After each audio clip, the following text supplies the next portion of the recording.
Aleluia. Graças a Deus. A paz do Senhor para a igreja. Amém? Quem está feliz com Jesus aí? Quem já pôde sentir a presença do Espírito Santo? Glória a Deus. Deus é maravilhoso. É sempre uma honra poder estar aqui na de Dom Pedro II, prestigiando os nossos irmãos. Um abraço do nosso pastor, meu pastor Moisés José Inácio, da nossa congregação Linaiada, Porto Rico. Justificando a ausência da minha esposa e do meu filho, não puderam vir hoje. Meu filho ainda está operando de uma virose. Tá bom, graças a Deus. Feliz com Jesus aí? Bom, quero ver se essa felicidade vai durar até o final da palavra. Abra a tua Bíblia comigo no livro, ou melhor dizendo, na carta de Paulo aos Romanos, capítulo de número 12. Romanos é tão lido lá em casa que o Noah até arrancou a página, né? Já comeu um pedaço, já até. Aqui, tá viva, tá sobrevivendo a minha Bíblia.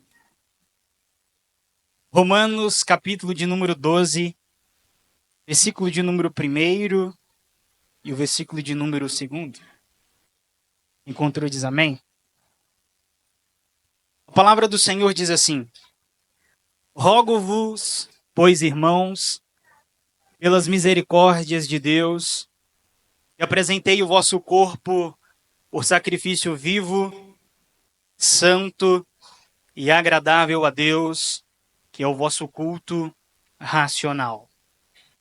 E não vos conformeis com este século ou mundo, mas transformai-vos pela renovação da vossa mente, para que experimenteis qual seja a boa, agradável e perfeita vontade de Deus. Feche seus olhos, ore comigo. Deus, é no nome de Jesus Cristo que nós estamos diante da tua presença mais uma vez. Estou certo, estou convicto de que o Senhor já operou e continuará operando em nosso meio grandes maravilhas. Tem misericórdia da minha vida, tem misericórdia de nós. Fala, Senhor, conosco, não aquilo que nós queremos ouvir, mas aquilo que a nossa alma necessita. Muda a nossa mentalidade, muda o nosso modo operandi de agir. E pedimos que o Senhor faça algo hoje em nossas vidas. Através da tua palavra, essa é a nossa oração, esse é o nosso pedido, no nome de Jesus. Quando nós falamos sobre a carta de Paulo aos Romanos, essa carta que Paulo escreve foi escrita provavelmente entre 49 e 56 depois de Cristo. O principal tema da carta aos Romanos é a justificação pela fé por meio da graça divina. Paulo também vai falar um pouco na sua carta que ele tem um desejo muito grande de visitar os irmãos que estão em Roma. Mas devido a muitos empecilhos, ele não consegue chegar até esses irmãos. Portanto, ele não chega, mas a sua carta chega até aquela comunidade. O interessante é que Paulo, ele tem um desejo também não só de chegar em Roma, mas ele tem um desejo também de chegar até a Espanha. Então, precisaria que ele chegasse até Roma, ali então congregasse com aqueles irmãos, ensinasse aqueles irmãos alguma coisa da parte de Deus, recolhesse algumas ofertas e assim então pudesse chegar até a Espanha. Porém, isso não foi permitido. A grande verdade é que a carta de Paulo aos irmãos de Roma, em seu cunho principal, é fortalecer esses irmãos no prosseguimento da fé. Quando nós falamos de Roma, a capital romana, era uma capital que tinha aproximadamente 1 milhão de habitantes, na época era muita gente.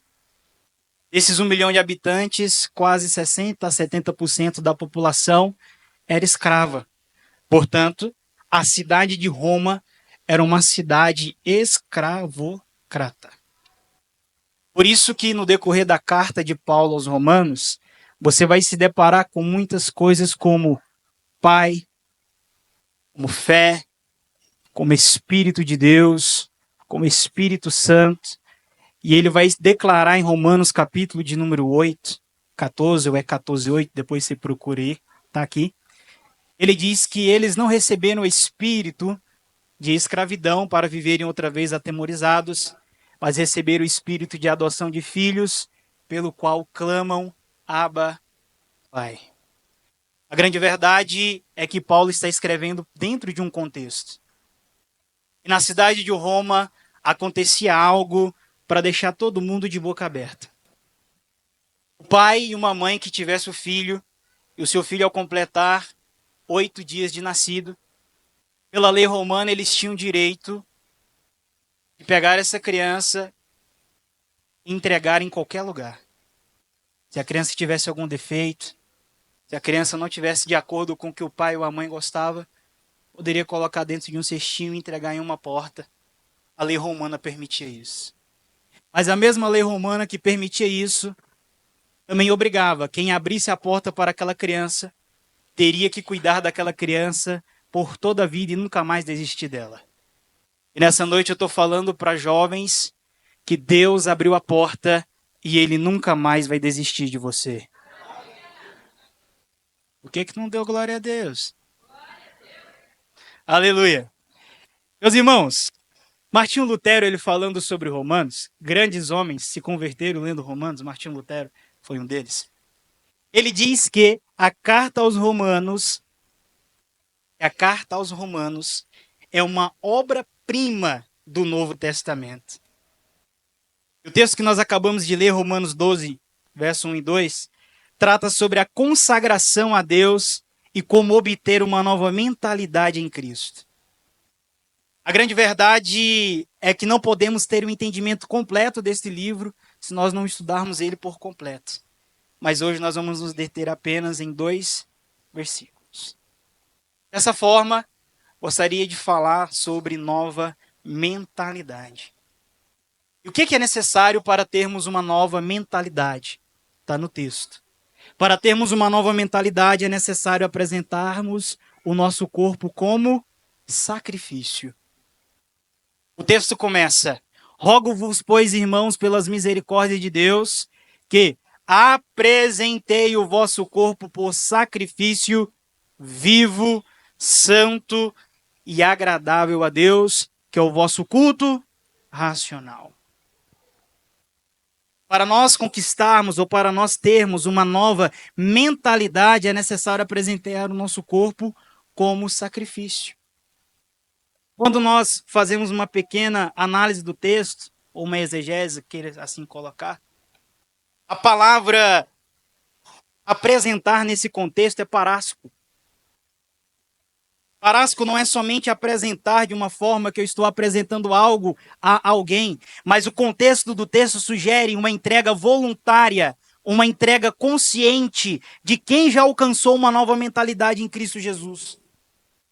Dessa forma, apresentamos a nossa vida diante de Deus como um ato de serviço e de entrega a Ele. Paulo está dizendo aos irmãos de Roma que eles devem de se entregar a quem?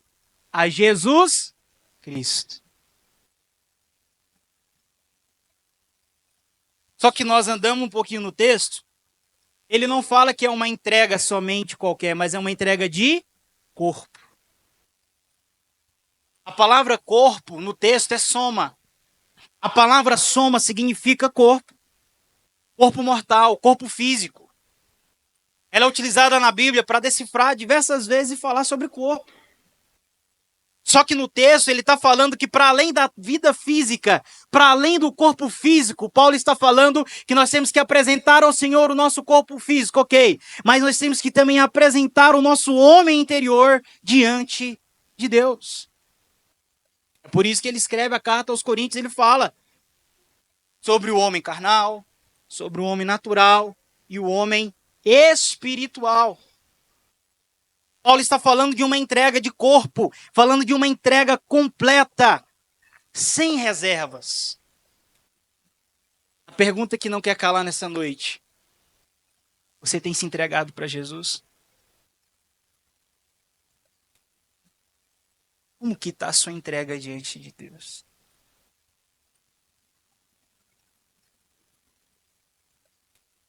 Ninguém deu glória a Deus agora, meu Deus. A questão não é andar com Jesus, a questão é se entregar a Jesus. Jesus tinha quantos discípulos? Mas antes dele escolher os 12, Mateus capítulo de número 10, ele tinha 72. A missão dos 70, dois e dois, iam de casa em casa, pregando o evangelho, anunciando a palavra. Só que, um belo dia, Jesus escolhe 12. E quando Jesus começa a ensinar uma palavra dura, uma palavra um pouco difícil de ser digerida, a multidão começa a ir embora. E aí Pedrão fala, Jesus, é o seguinte, a multidão, ó, perna pra quem te quero, chefe. E agora? Aí com eles também, não? E Pedrão, pastor, fala assim, ô Jesus. Ele não fala para onde, né? Ele fala para quem, né? Para quem nós iremos se só tu tens palavra de vida eterna? Para onde dá ideia de lugar? Mas Pedro não está falando de lugar, está falando de alguém. Para quem nós iremos se só tu tens palavra de vida eterna? Se só tu és o meu dono? Eles entregaram tudo, irmãos. Deixaram tudo para seguir a Jesus. Isso é entrega verdadeira. O que nós precisamos nessa noite de entregar ao altar de Deus, aos pés de Jesus, para que possamos viver uma nova mentalidade? Não se assuste com o meu sermão, não, vai dar certo. O texto ainda sugere que, além de apresentar o corpo, também é um sacrifício. Apresentei o vosso corpo como sacrifício. A palavra sacrifício significa, o verbo, na verdade, zoltano, significa viver, vivo, sacrifício vivo. Paulo está falando de sacrifício deve ser vivido de forma que a nossa vida tenha que ser algo dinâmico oferecido a Deus continuamente. O sacrifício a Deus deve ser prestado continuamente. O fogo arderá continuamente sobre o altar e não se apagará. Paulo está dizendo que o nosso corpo deve ser apresentado a Deus todos os dias, continuamente, como um sacrifício. Assim como na antiga aliança. O animal era imolado, era oferecido ali como sacrifício por libação do pecado. Da mesma forma somos nós. Somos entregues à morte todos os dias. Portanto, apresentemos o nosso corpo diante de Deus como um sacrifício santo. Porque o texto sugere isso. E a palavra santo no texto é consagração, é separação. Deus te chamou para oferecer o seu corpo como um sacrifício santo ao Senhor. Portanto, esse corpo não te pertence. Pode pregar, Mateus. Então, nesse corpo, o namorado não toca. Nesse corpo não há prostituição. Nesse corpo não há entrega aos desejos infames da mocidade. Nesse corpo tem que carregar as marcas do Cordeiro, as marcas da cruz. Sabe por que é tão difícil viver o Evangelho? Porque a cruz é pesada. Se fosse fácil, Jesus teria dito: vinde a mim, todos que já estão alegres, todos que já estão... Uhul! Ele falou, vinde todos os que estão cansados, sobrecarregados, e eu vos aliviarei. Aprendei de mim que sou manso e humilde de coração. Show, Jesus! Só que ele disse uma coisa, no mundo tereis a paz. Ele não disse que a gente teria facilidade. Jesus nos ofereceu espada, nos ofereceu cruz. O evangelho que não te confronta não é o evangelho que vai te levar para o céu. Não vim aqui admoestar a igreja, porque essa é a função do pastor Ebson. Vim aqui tão somente exortá-los, trazer uma palavra de conselho ao vosso coração. Paulo está dizendo que o nosso corpo pertence a ele. Vivemos uma época da cultura do corpo. Meu corpo, minhas regras, eu mando em mim.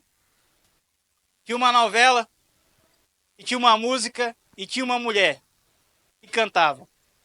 Eu nasci assim, eu cresci assim, eu sou assim. Não sei se tem Gabriela aqui, mas é Gabriela.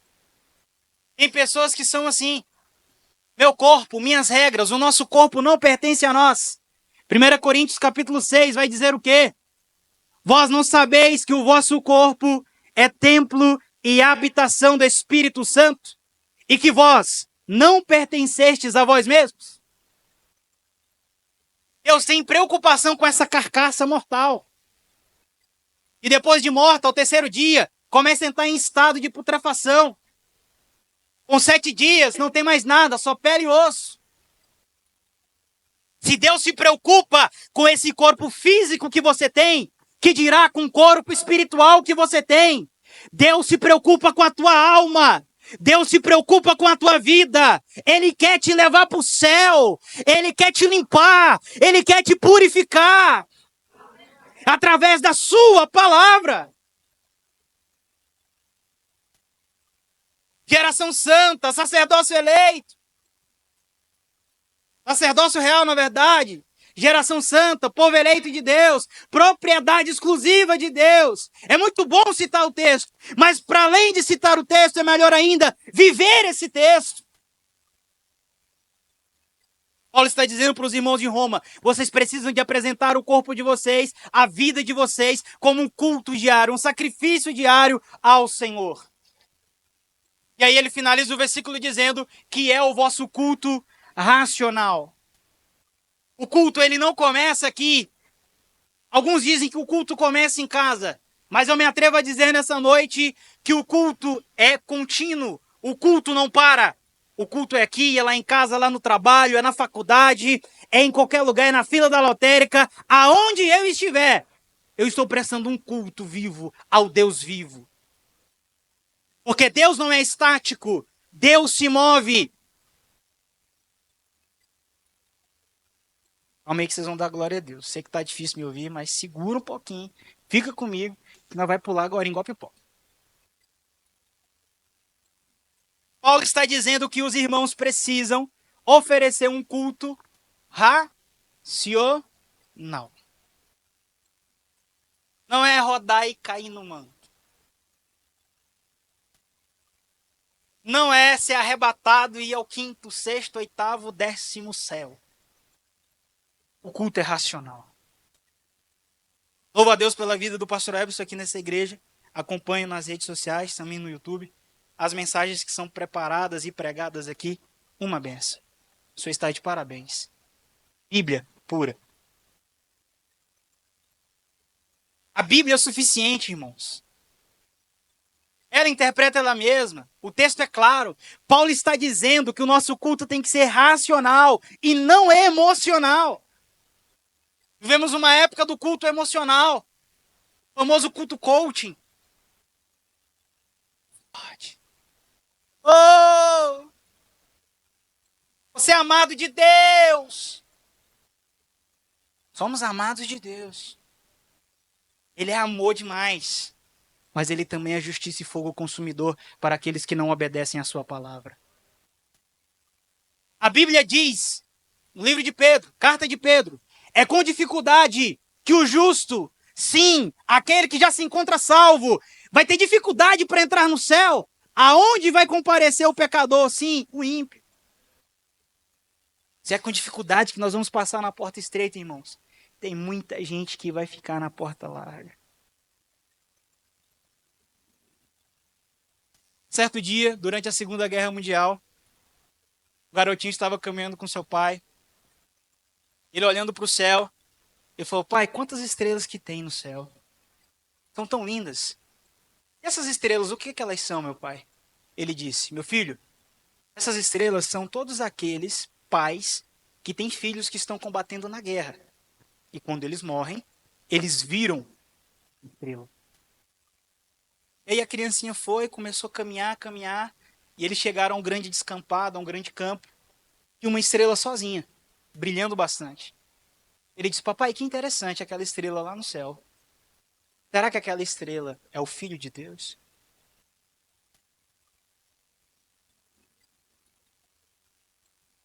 Jesus Cristo, ele deixou o esplendor da sua glória. Esvaziou-se de si, a sua glória. Tomou-se a forma de homem. Viveu como homem. Andou como homem. Realizou os milagres como homem na pessoa bendita do Espírito Santo. Viveu a vida que nós vivemos. Morreu a morte que era nossa. Para que hoje eu e você pudéssemos viver a sua vida para a glória de Deus. Se ele entregou o seu corpo, se ele entregou a sua vida, se ele derramou a sua alma na morte, por que que nós não fazemos o mesmo? A nossa vida tem que ser uma contínua entrega ao Senhor. É por isso que nós estamos vivendo uma época de apostasia bíblica. Estamos vivendo uma época de esfriamento espiritual. Aonde se fala sobre o fogo, mas não se vive sobre o fogo. Aonde se fala sobre avivamento, fagulhas de avivamento. Avivamento que não produz nova mentalidade, que não produz mudança de vida, que não produz metamorfose e não é avivamento. É que o culto precisa de ser racional. Paulo está dizendo que nós precisamos de oferecer o nosso corpo como um sacrifício vivo, santo e agradável a Deus, que é o nosso culto racional. Dessa forma, nós conseguiremos atingir uma nova mentalidade. Porque o mundo está cheio de ideologias. Você pode, você faz, você é. É por isso que nós estamos vivendo uma descaracterização dos filhos de Deus. Filhos que não têm mais identidade de filhos. Filhos que se parecem mais com o mundo, mais com as trevas, do que com a luz. Todas as coisas me são lícitas, mas nem todas me convêm. E eu não me deixarei dominar por elas. Aquela rodinha de conversa, de piadas obscenas no trabalho, você tem que cortar. Aquele flerte na faculdade, você tem que cortar. Mudança de mente, mudança de mentalidade. Aquele vídeo pornográfico, você tem que cessar com ele. Mudança de vida, mudança de mentalidade, mudança de mente. Precisamos mudar a nossa mentalidade. Glória a Deus. Segura aí que vai ficar bom. Prometo. Ou nós vamos dar mão. Paulo ainda diz que para termos uma nova mentalidade, o texto sugere que para termos uma nova mentalidade é necessário não se conformar com este mundo. A palavra conformar no texto é esquematizo. Esquema. Pra cá vocês não falam. Tem maranhense aqui nessa noite? Não tem maranhense aqui nessa igreja mais não. Foi erradicado. Eu sou do Maranhão. E lá no Maranhão, a gente jovem, né? Na época, ainda sou jovem ainda. Quase 30 e alguns aí. Mas o que que acontece? Aí, pastor Ebson, o cara fala assim, ó, fulano, pastor Ebson, ó, tem um esquema pra você, viu? Esquema. Um rolo, né? Já sabia que era alguma coisa, né? Um esquema. Só que Paulo está falando que esse esquema aqui é conformar-se, é amoldar-se.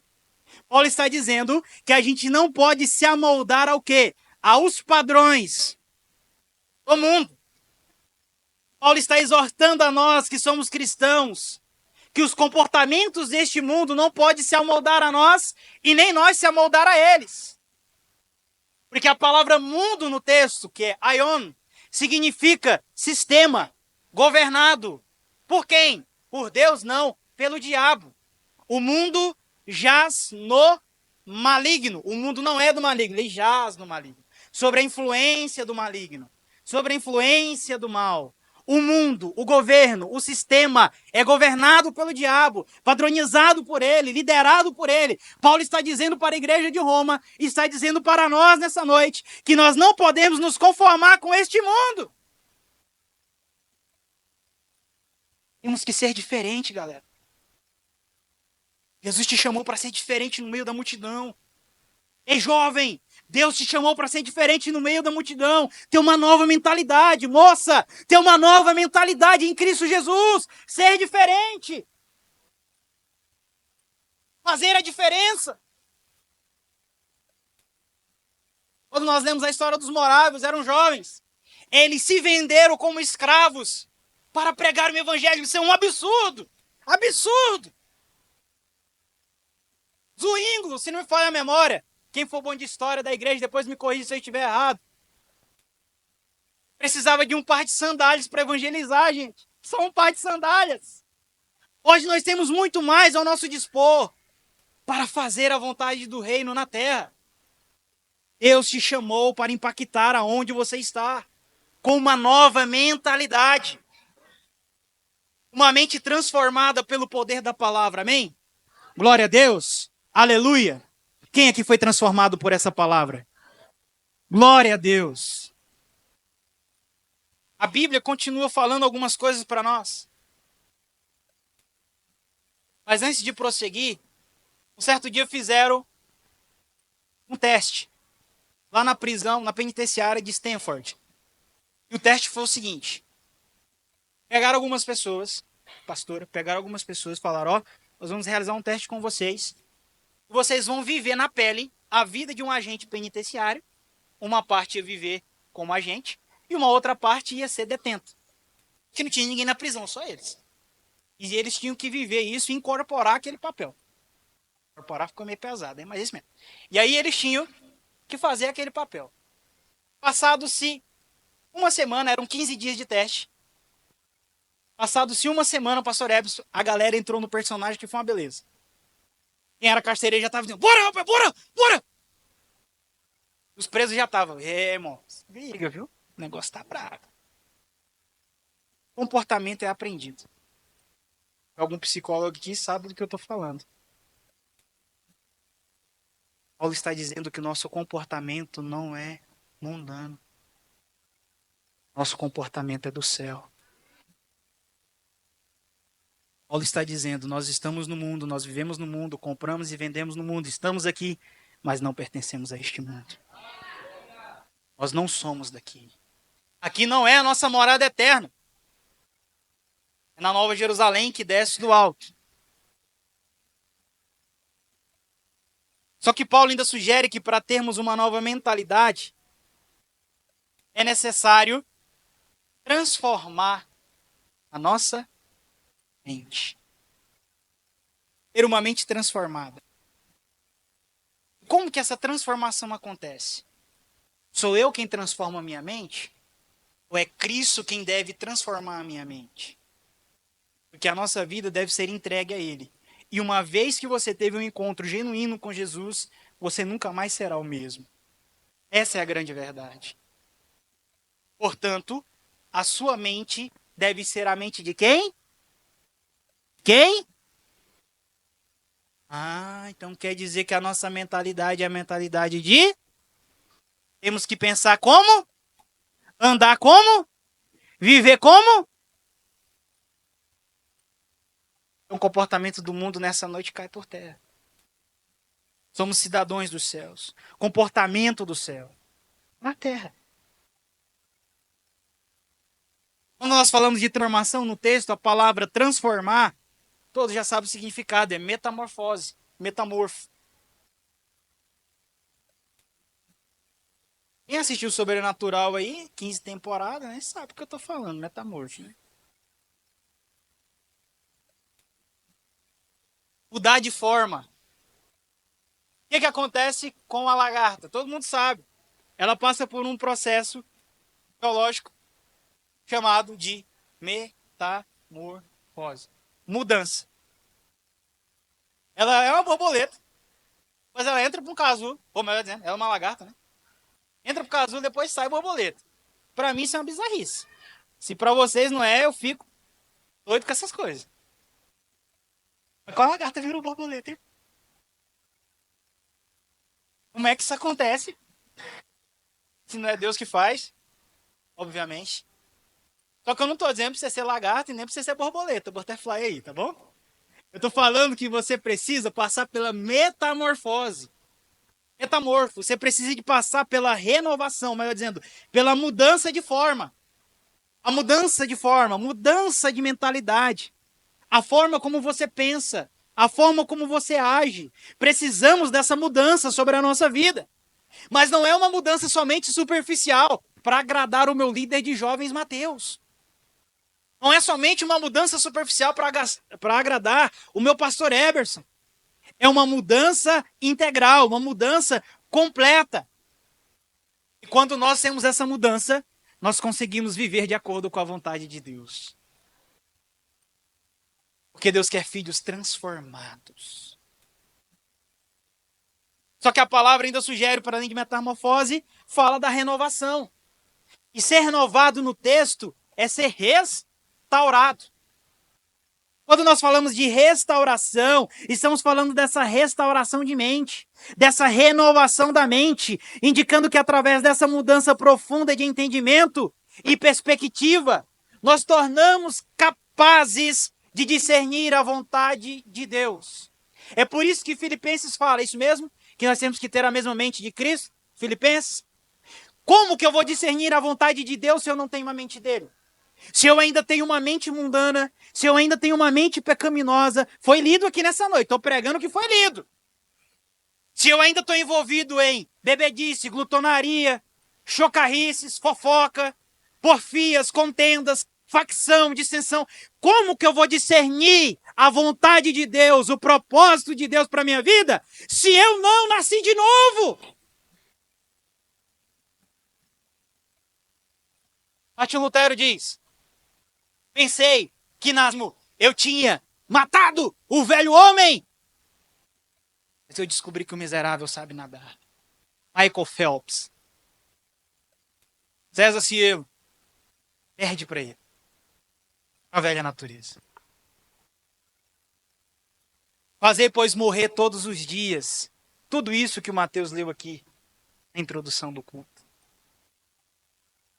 Para ter uma nova mentalidade, é necessário ser transformado aonde?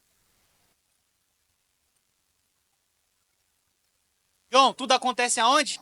Na mente.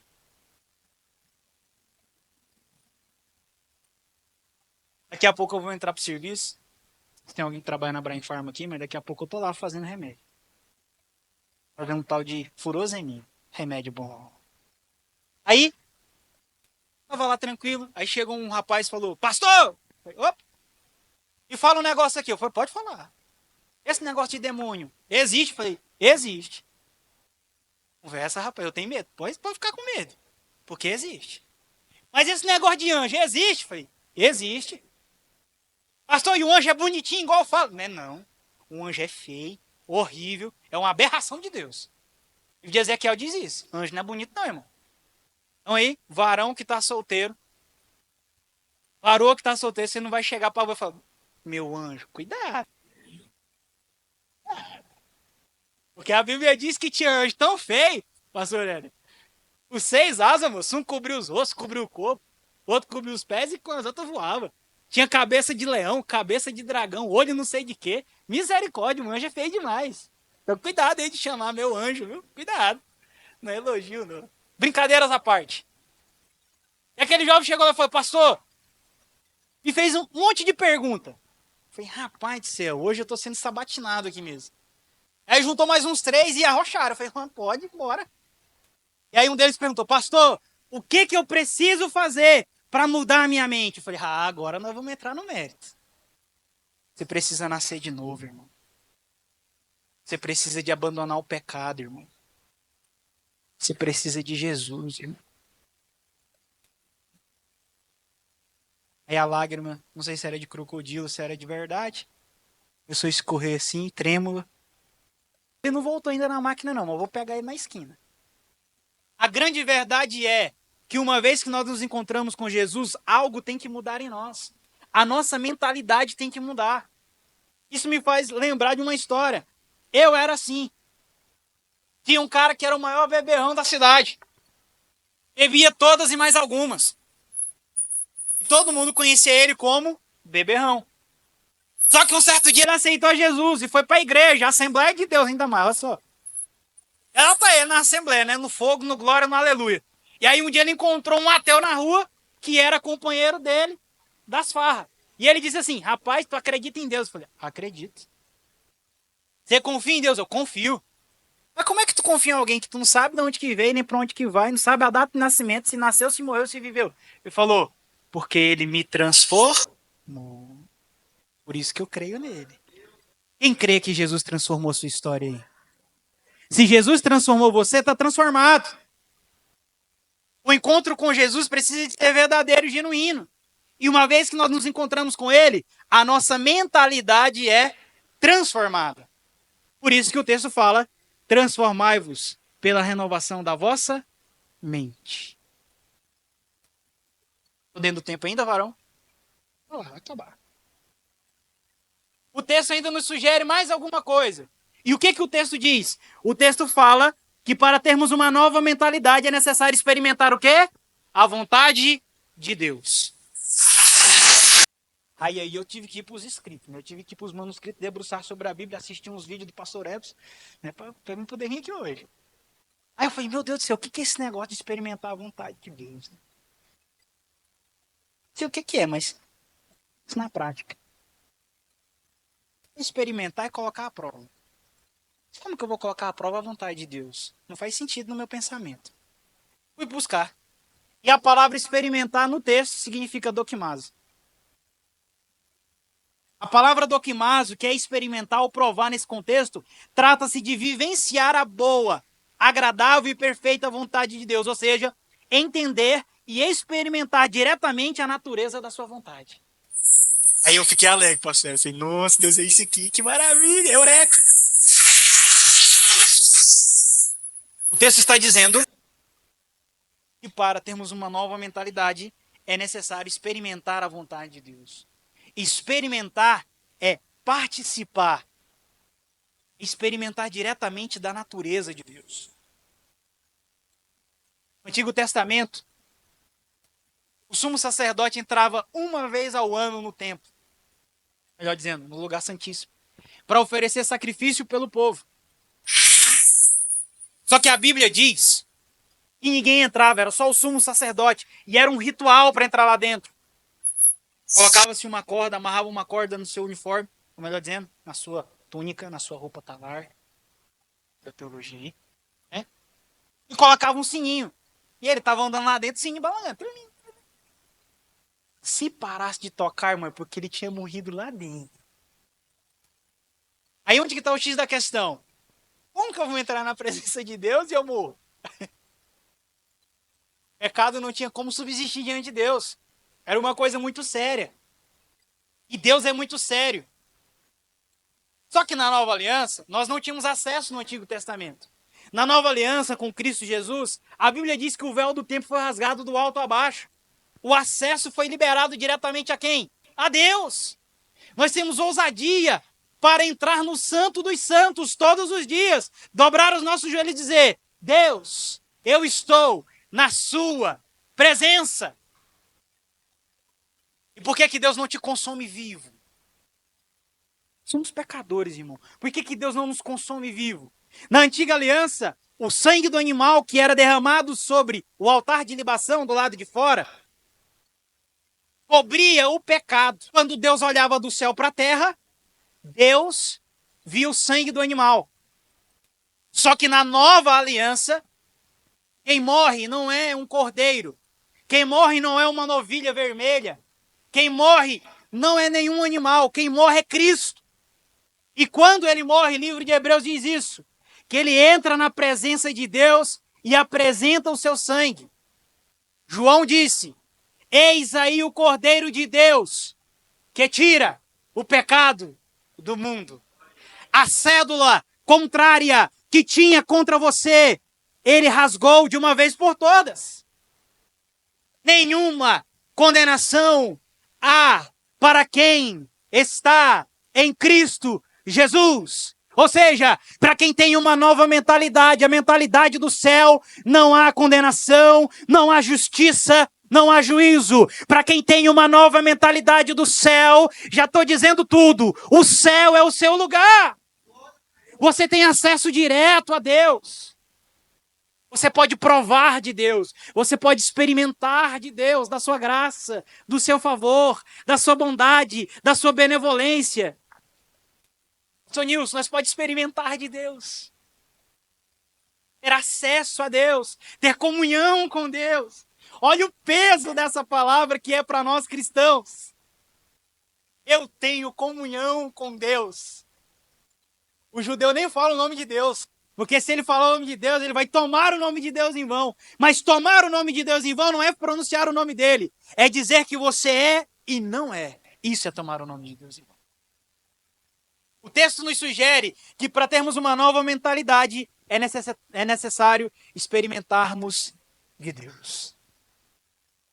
E quando nós experimentamos do Senhor, nós sabemos que Ele é bom. Falaram para Jesus, tu és um bom mestre. Tu és bom. E ele disse o quê? A ti, o meu Pai que estás nos céus. Você experimenta da bondade de Deus todos os dias. Você só está aqui hoje porque Deus foi bom contigo, rapaz. Você só está aqui hoje porque Deus foi bom contigo, moça. Nós só estamos aqui hoje porque Deus foi bom. O texto sugere que além da bondade de Deus, Ele também tem na sua vontade a perfeição. Deus é perfeito, sugere a ideia de completude ou plenitude, portanto, a vontade de Deus, conforme escrita aqui, é plena. A vontade de Deus é plena sobre a tua vida. A vontade de Deus é plena sobre as nossas vidas. Deus tem que ser pleno sobre a tua vida, meu irmão. Deus não quer metade de você. Deus quer você por inteiro. Se entrega por inteiro, se sacrifica por inteiro, faz por inteiro e não por metade, por sobra de tempo. Deus não quer sobras do teu tempo. Ele nem recebe a tua adoração. Ele se entregou por inteiro numa cruz, verteu até a sua última gota de sangue no Calvário. E quando ele está expirando, ele diz, tetelestai, está consumado. Eu vim cumprir o propósito. Viver uma nova mentalidade não é fácil, porém não é impossível. É necessário vivermos essa nova mentalidade em Cristo Jesus. Só dessa forma nós iremos experimentar a vontade de Deus. A vontade de Deus para a humanidade é que nós tenhamos uma nova mentalidade em Cristo Jesus. E a sua vontade é soberana sobre tudo e sobre todos. Hein? Deu para entender? A mensagem foi clara? Estão vivos? Qualquer coisa bate no Mateus. Fique de pé, eu quero encerrar. Encerro dizendo que para a gente poder viver uma nova mentalidade, a gente precisa entregar o nosso corpo como sacrifício vivo. A gente precisa de renovar a nossa mente em Cristo Jesus. A gente precisa de oferecer um culto racional a Jesus. E a gente precisa de experimentar a sua boa vontade. Se até esse presente momento você não tem vivido a vontade de Deus, se até esse presente momento você tem se sentido distante, afastado, perdido no seu propósito, quero que venha aqui na frente você, que quer reafirmar o seu propósito com Deus, a sua aliança com Deus. Tem alguém aqui nessa noite que gostaria de viver essa nova mentalidade?